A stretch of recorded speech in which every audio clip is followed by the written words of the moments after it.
You have to step out and look at fundraising from a different angle and a different perspective to look for new possibilities and new opportunities within the fundraising domain. It's very important to me to not only approach fundraising from a technical perspective, but to also really approach it from a Jewish perspective and to rely on some of our texts and our tradition to help us embrace and understand fundraising in a different way.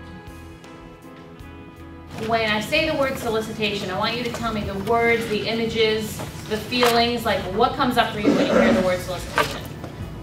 Terror. Let's just start with that. You know, what else? Challenge. Request. Conversation. Training.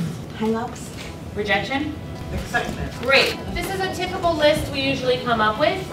I'm pleased to tell you that a lot of times when I do this in the day schools, I get a much more visceral and primal, like nausea, hives. Like I get like a physical manifestation. I'm not seeing that here. I'm very encouraged. Then we go over to side 2, and we say, okay, now tell me all the words and the primary feelings of when I ask you, what does it mean to be Jewish? Pride. Age. Community. Sense of belonging. Continuity. Passions. Responsibility. Legacy. Great. Here's what I want to tell you about this.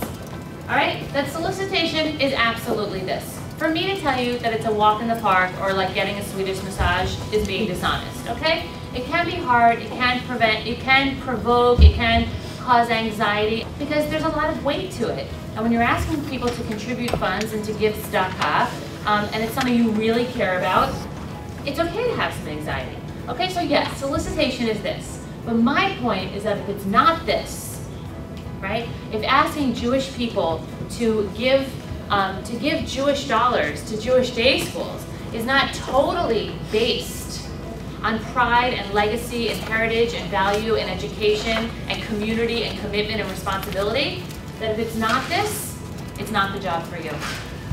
This is what I need you to understand more than anything else.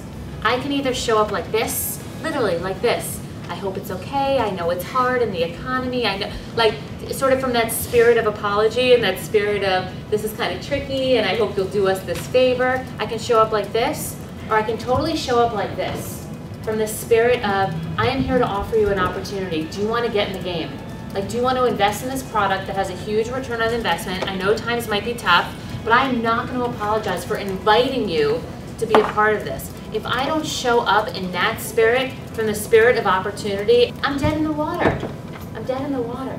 So this notion of I am here to provide you with this opportunity, I'm inviting you, is a radical different perspective when we already start talking about perspective shifts. It's radical to show up in that headspace. And that's why for me, when I go back to this page of the gift of asking, and really relying, going back to our tradition to understand like what our heritage tradition, the value it places on the asker is really important to internalize right from the outset.